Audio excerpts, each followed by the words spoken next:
vehículo se mueve como resultado de la aplicación a las ruedas de un esfuerzo que genera el motor al quemar combustible.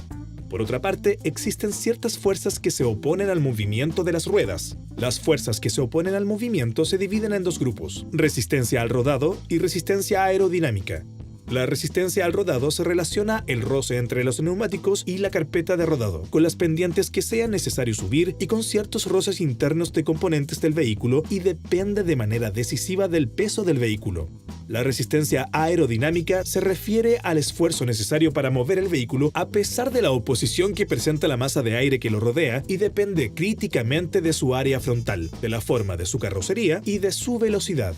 Mientras mayores sean estas fuerzas, más combustible deberá quemar el motor para generar el esfuerzo necesario para mover el vehículo a la velocidad que se desea.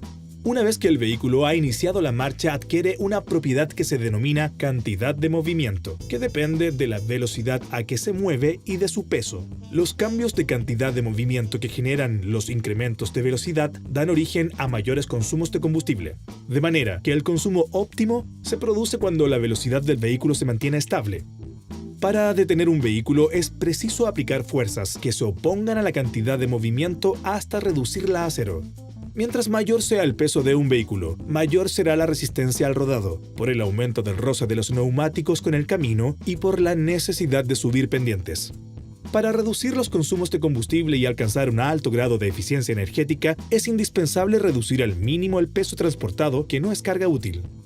La velocidad es un factor decisivo en la eficiencia energética y es algo que controla enteramente el conductor, por lo que su atención debe estar focalizada en ella un 100% del tiempo. Bajo condiciones normales de conducción en vías planas o de bajas pendientes, existe una velocidad que el conductor debe tratar de mantener, evitando desviaciones a velocidades más altas o a velocidades demasiado bajas. Esta velocidad se denomina velocidad crucero, y en carreteras nacionales es de unos 90 km por hora para vehículos pesados en zonas planas y sin curvas. Una de las claves de la conducción eficiente y el uso eficiente del combustible es la estabilidad de la operación, es decir, reducir los cambios de velocidad y de la cantidad de movimiento al mínimo. Se debe intentar mantener la cantidad de movimiento y usarla para propulsar el vehículo, alimentando al motor con la cantidad precisa de combustible.